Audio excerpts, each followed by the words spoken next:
लो। हर समय प्रत्येक श्वास से भगवान का नाम गाते रहिए, काम करते रहिए और नाम जपते रहिए, तो ये इंद्रिय भी हमारे वश में हो जाएंगे। सुखदेव जी कहते परीक्षित एक बात बताओ, तुम वैष्णव हो, सत्संग तुमने भी बहुत किया है, लेकिन भगवान सबसे पहले क्या करने से मिलते हैं, किस व्यक्ति को मिलते हैं? परीक्षित ने कहा गुरुदेव भगवान शायद उसे मिलते होंगे जो दिन में नहा धो करके पवित्र रहता हो, कम से कम 5 बार नहा लेता हो। बोले नहीं, नहाने से भैया भगवान नहीं मिलते। अरे नहाने से भगवान थोड़ी मिलते, यदि नहाने से मिले तो कलयुग का आदमी तो 5 बार नहा ले।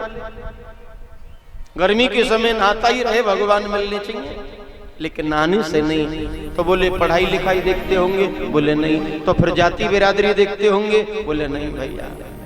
के का जाति विदुरस्य यादवपति, भगवान जाति बिरादरी नहीं देखते, भगवान तो केवल भक्त का भाव देखते हैं, भक्त का प्रेम देखते हैं। व्यक्ति किस भाव से भगवान को भज रहा है। आजकल के कलिकाल की समस्या यही है कि व्यक्ति अपने धर्म से हट गया है, अपने कर्मों को भी भूल गया है, धर्म का उसे ध्यान नहीं है, अपने धर्म को सब भूल बैठे हैं। ये कलयुग का प्रभाव है। और हमारे एक ब्रजवासी सज्जन गाते हैं, हो धर्म सब छोड़ बैठे भारतवासी भैया। ये भारत के जितने भी लोग हैं ना, धर्म से विमुख हो गए हैं।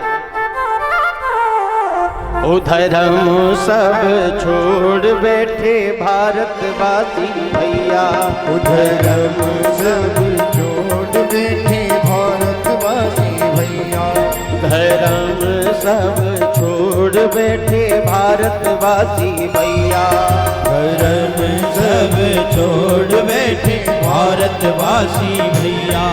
ओ भारतवासी भैया मेरे भारतवासी भैया, भारतवासी भैया मेरे भारतवासी भैया, धर्म सब छोड़ बैठे भारतवासी भैया, धर्म सब छोड़ बैठे भारतवासी भैया।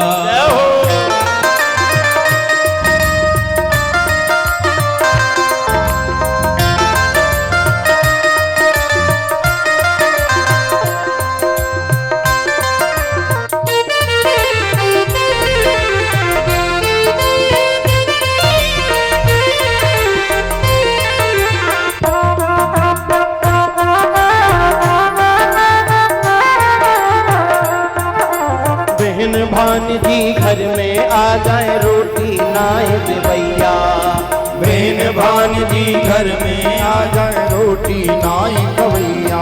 कलयुग के लोगों की समस्या, यदि कोई बहन हमारी कहीं से अपने ससुराल से घर आ जाए, भानजी आ जाए, तो घर की स्त्री उनको रोटी देने में भी आरकस करती है कि ये और आगे इसके लिए और बनाओ। लेकिन यदि साली जी घर आ जाए ना, छोटी साली घर में आवे, फिर कहना नहीं पड़ता कि भोजन बनाओ, बोलना नहीं पड़ता, अपने आप कढ़ैया छनछनाने लग जाती है। बहन भांजी घर में आ जाए रोटी नाए दे भैया, बहन भांजी घर में आ जाए रोटी नाई करैया। अरे जो कहूँ छोटी साली आ जाए, जो कहूँ छोटी साली आ जाए, घर बेहाल करैया। मैं सब छोड़ बैठे भारतवासी भैया, घर में सब छोड़ बैठे भारतवासी भैया। ओ भारतवासी भैया मेरे भारतवासी भैया, भारतवासी भैया मेरे भारतवासी भैया। धर्म सब छोड़ बैठे भारतवासी भैया, धर्म सब छोड़ बैठे भारतवासी भैया। ये दही दूध को नाम न जाने दारू के पेवैया, को नाम न जाने दारू के पेवैया। आजकल के भारत में सबसे बड़ी विकृति, लोगों को मलाई का दूध नहीं भाता है। बच्चे भी कहते हैं छान कर पिलाओ, दही नहीं खाएंगे, दूध नहीं पिएंगे, घी नहीं खाएंगे, और शाम को देखो ठेके पे लाइन लगाएंगे। लेकिन जब इसको पी लेते हैं ना, तो पीने के बाद फिर इन्हें होश भी नहीं रहता, हम किसके सामने खड़े हैं, किससे क्या बोल रहे हैं। कि शराब बड़ी बुरी चीज है साहब, कि जाम पर जाम पीने से क्या फायदा, शाम को पी सुबह को उतर जाएगी। पीना है तो हरि नाम की प्यालियां पी ले, तेरी सारी जिंदगी सुधर जाएगी। हरि दही दूध को नाम न जाने दारू के पेवैया। दही दूध को नाम न जाने दारू के पेवैया। हरि दारू पी के बहुते बोले, दारू पी कर बहु से बोले, तू है मेरी मैया। धर्म सब छोड़ बैठे भारतवासी भैया। धर्म सब छोड़ बैठे भारतवासी भैया। धर्म सब छोड़ बैठे भारतवासी भैया। शराब पी करके जब ठेके से लौटता है तो बुद्धि खराब हो जाती है। पत्नी यदि कुछ कहे तो झगड़ा शुरू होता, और झगड़े में होश नहीं रहता। हाथ जोड़ के कहता रही मेरी माँ मुझे माफ कर, पत्नी से कहता रही मेरी माँ मुझे माफ कर, बुद्धि खराब हो जाती है। धर्म सब छोड़ बैठे भारतवासी भैया। ये कथा कीर्तन सुनबे जामे पैसा नाय चढ़िया। कथा भागवत सुनबे जामे पैसा नाय चढ़िया। हरि कथा भागवत सुनबे जामे रुपया नाय चढ़िया। कथा भागवत सुनबे जामे रुपया नाय चढ़ैया। हरि जो कहूँ फेल होए नौटंकी, जो कहूँ खेल होए नौटंकी, जो कहूँ खेल होए नौटंकी, नोटन के फिकवैया। धर्म सब छोड़ बैठे भारतवासी भैया। धर्म सब छोड़ बैठे भारतवासी भैया। धर्म सब छोड़ बैठे भारतवासी भैया। ओ भारतवासी भैया मेरे, भारतवासी भैया। भारतवासी भैया मेरे, भारतवासी भैया। धर्म सब छोड़ बैठे भारतवासी भैया। धर्म सब छोड़ बैठे भारतवासी भैया। बोले कृष्ण लाल की जय। ये आजकल के लोगों की सच्चाई है साहब, ये भारत के महान लोगों की सच्चाई है। घर में रिश्तेदार आमे, बहन भांजी कोई आ जाए, उसका आदर नहीं, उसके लिए भोजन की व्यवस्था नहीं, लेकिन साली जी आ जाए, आहा, तो कहने की जरूरत नहीं। उस दिन तो कहते हैं अरे अरे तुम क्या तोरी घिया बनाओगे, बढ़िया से पनीर बनाओ, मटर बनाओ, बढ़िया से भोजन बनाओ। उस समय कहना नहीं पड़ता।